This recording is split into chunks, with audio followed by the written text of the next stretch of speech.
Pam the Warp Spinster here. Thank you for joining me today. Welcome to my YouTube channel. Today I am going to be doing catch-up, update, cleaning house, whatever.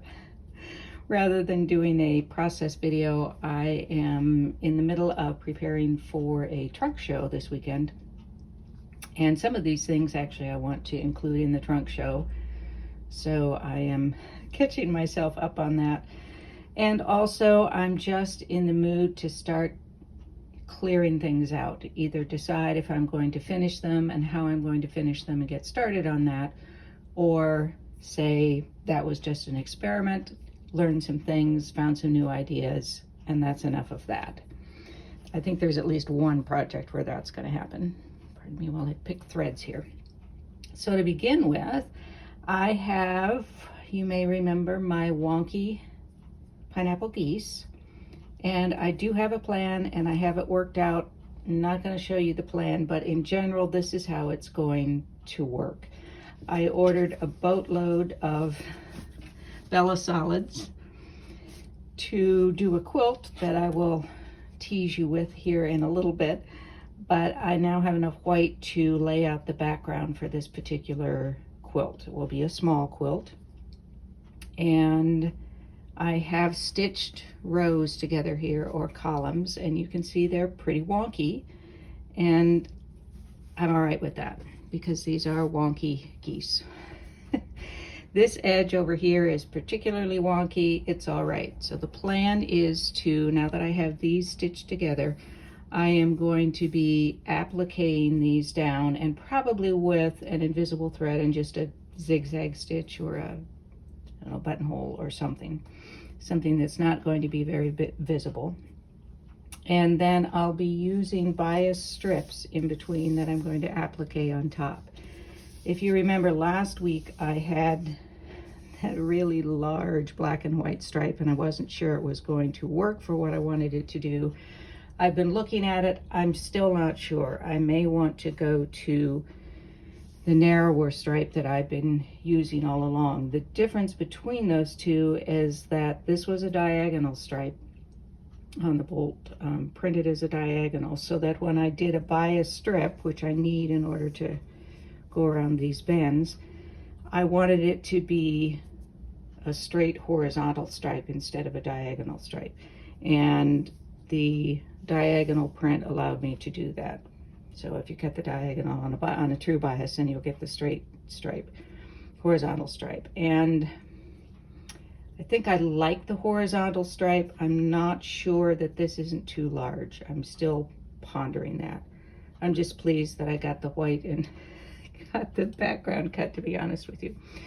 So there will be some black and white stripe involved. I'm not quite sure which one yet. And then there will also be some plain black bias strips in between. And then the outsides will be appliqued in invisible thread. So that's the plan for that. I will finish this one.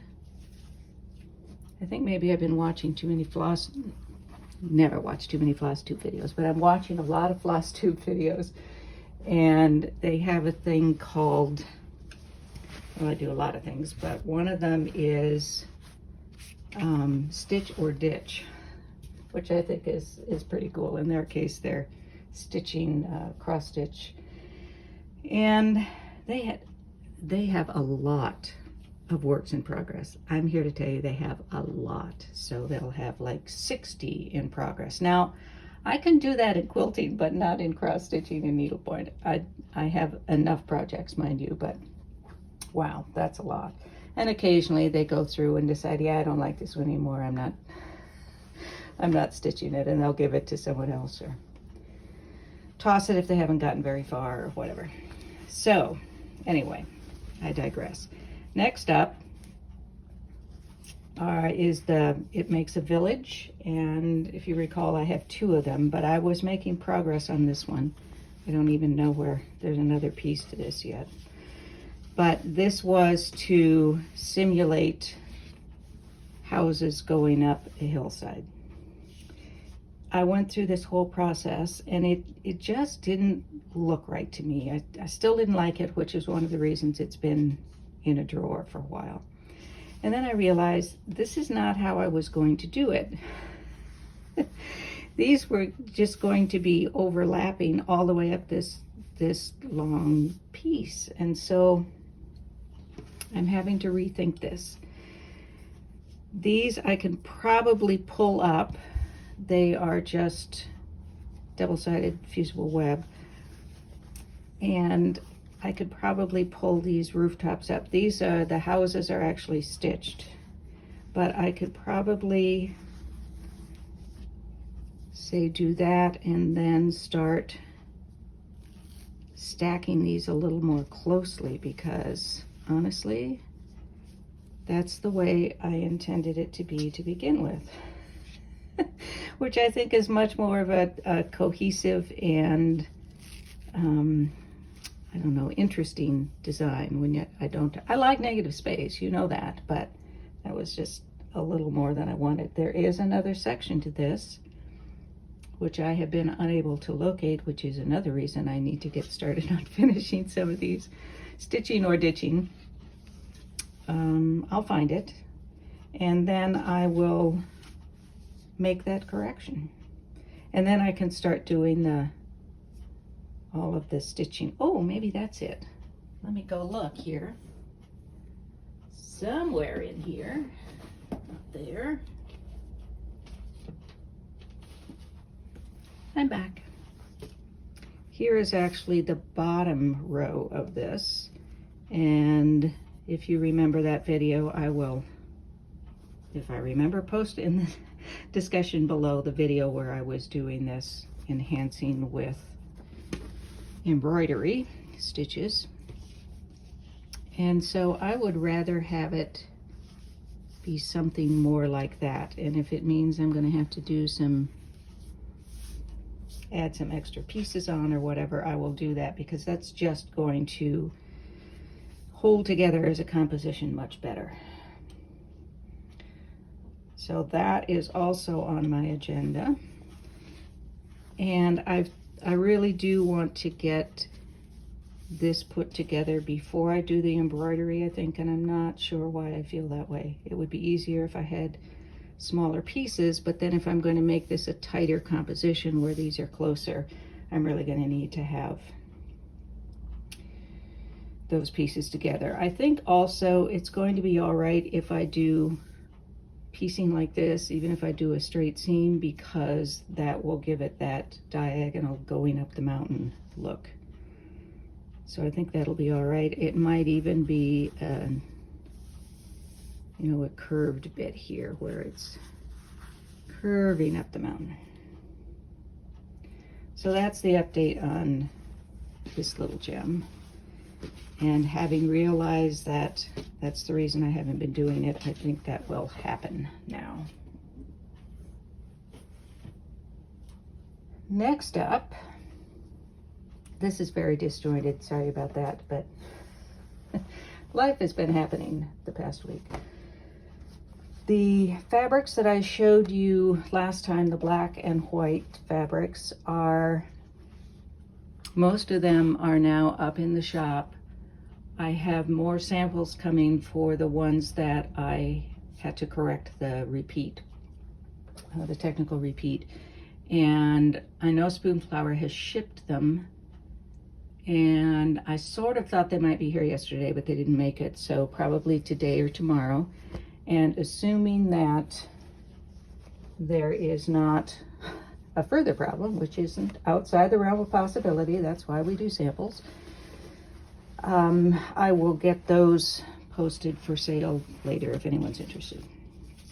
And I will put a link to my Spoonflower shop down in the description. I'm making you a lot of promises about the description today.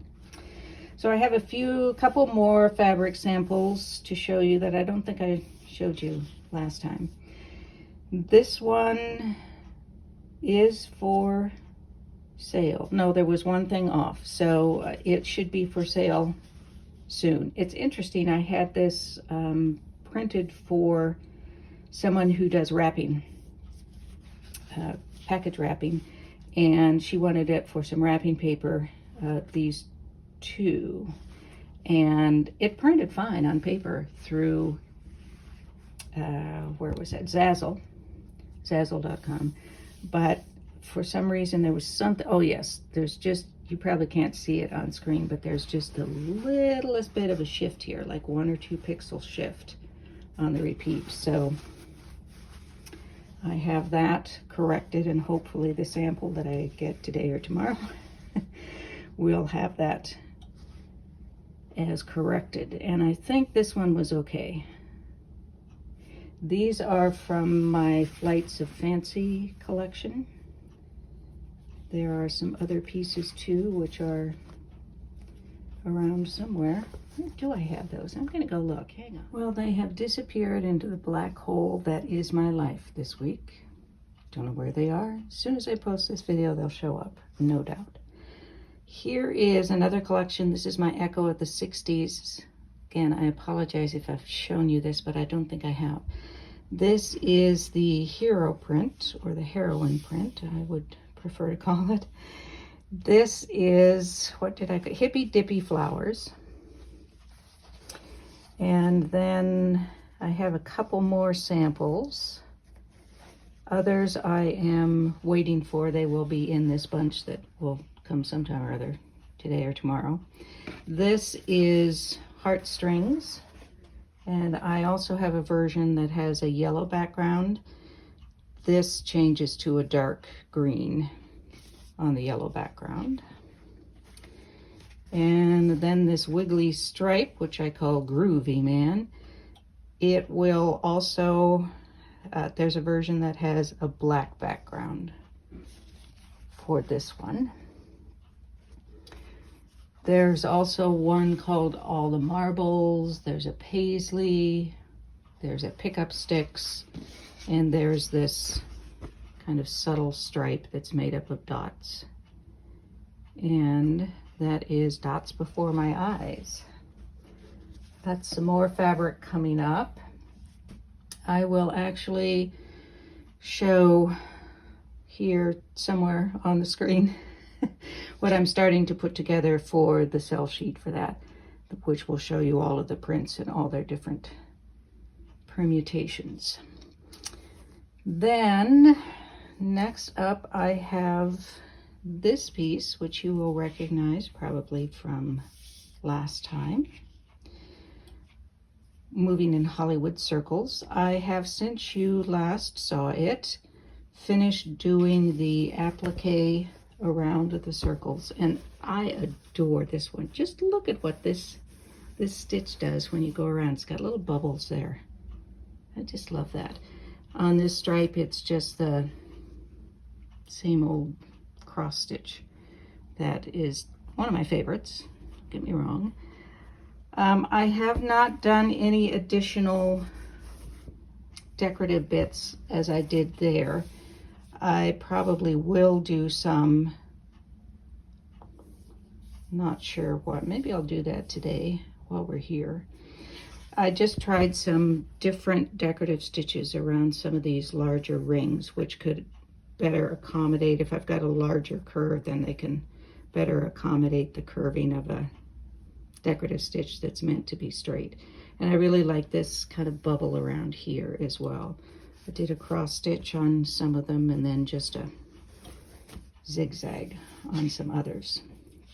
The other thing that I did was to add these 2 borders. I knew that I wanted a wide stripe, of course, for borders to sort of ground it and contain it, but I was pretty sure I didn't want a full border around it. So I added on these 2 strips, which I intentionally did wider than I thought, or actually knew I wanted them, so that I could begin to take a look at, it would be easier for me to cut off, of course, than to add on. So I purposely made them wider.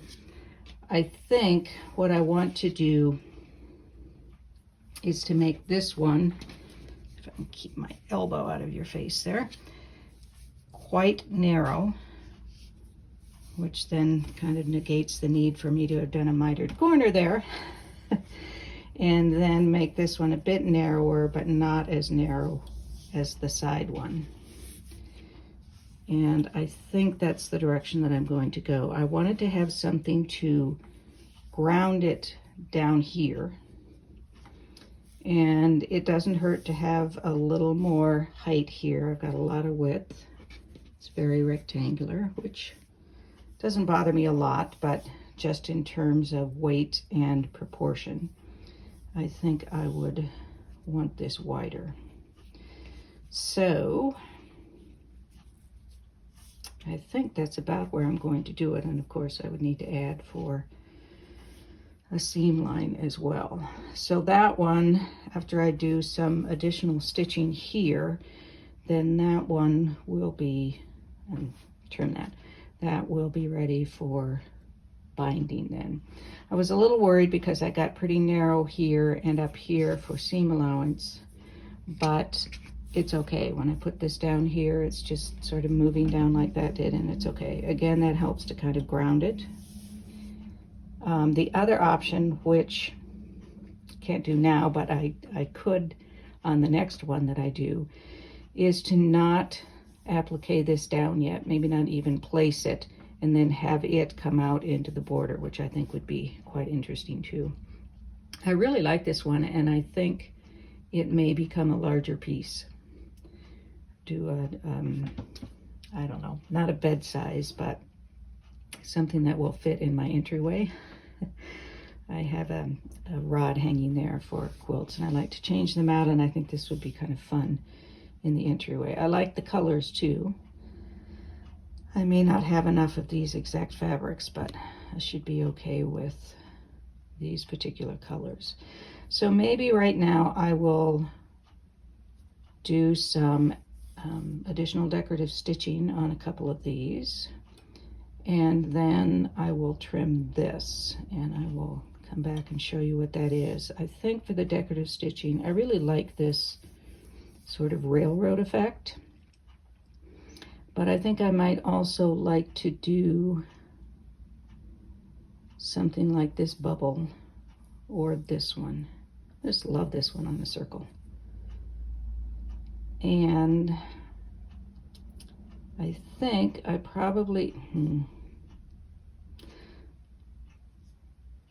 trying to figure out where I would want to do more decorative stitches. And I think maybe here and here, maybe even a little bit here, which puts them all at the bottom. But again, that's the weight toward the bottom and the grounding. And I have these fun stitches up here, so this will balance that out a little bit, put a little more weight down here. So I'm going to do that, trim these, and then I'll come back and show you what I've got and talk a little bit about the quilting.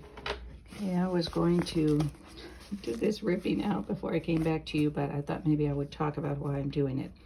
I started out with this bubble sort of stitch, and it seemed like a lot. So I decided I would tone it down and do the cross stitch, which was better, but I wanted another one, so I did another cross stitch, and then it was way too much.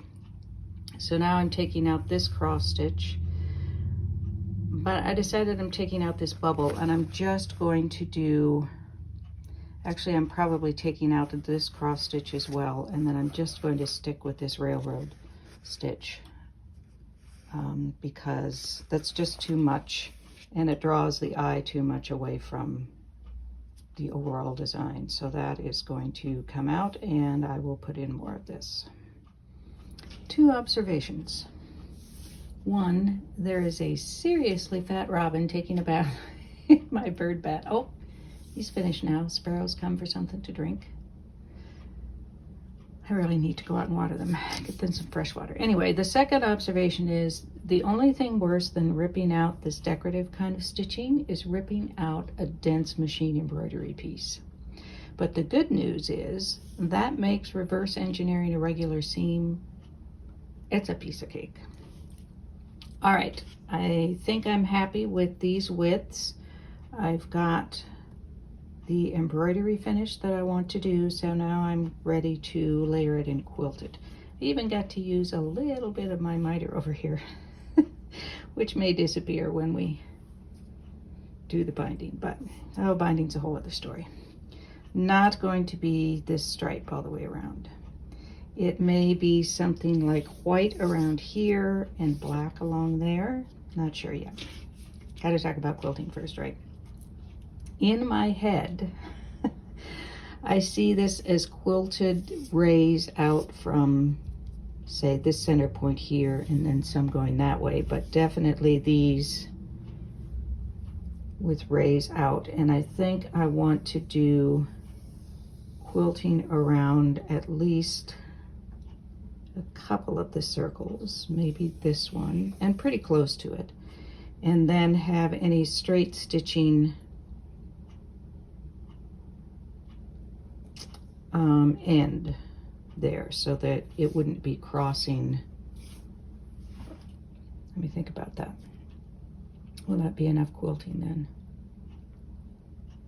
Now, I think, now I'm rethinking. I rethink that I'm going to do this in rays, like from here.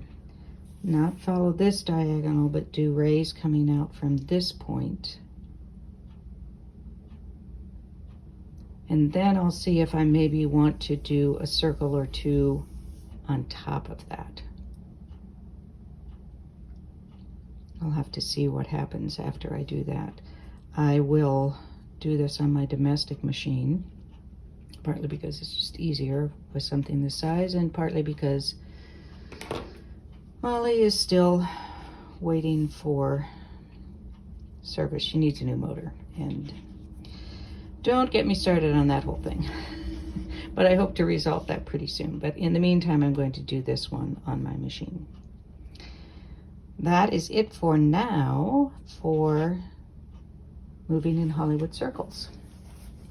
The last thing I want to show you today is kind of just a teaser. What I've been working on is my new quilt pattern, and I won't show you the whole thing just yet. I will unveil it at some point, but I'm using all kinds of colors. I wouldn't necessarily, ordinarily, have used these colors, but I designed it first of all in Procreate just to get a general idea, and then I went to Illustrator, and what I've discovered is that once I have designed something in some piece of software or an app, then I can't get my mind off of those colors. I can't see it in any other colors, and so I end up having to do it in those colors. And that one, I had a palette for another design process or project on there, and I just chose from that palette, and actually I like it. It's quite different. I've got some brights and some more pastels and some more muted in there, so it's an interesting combination. That's going to be it today. I'm sorry it's so disjointed and probably short, but lots of things happening that I'm dealing with. I'm fine, everything's okay. It's just a lot of stuff coming together and moving away, and so lots to do. So thank you for bearing with me. I have had some comments that I will absolutely address in the future. Someone asked for a video on how to combine disparate blocks from different projects, leftover blocks, and I will talk about that and how I do those. A couple people had suggestions for doing circles with embroidery and sewing, and I will talk about that. Hopefully next week I'll be back in the swing of things and can do more circles. So I hope to see you next week. Thanks for your patience this week.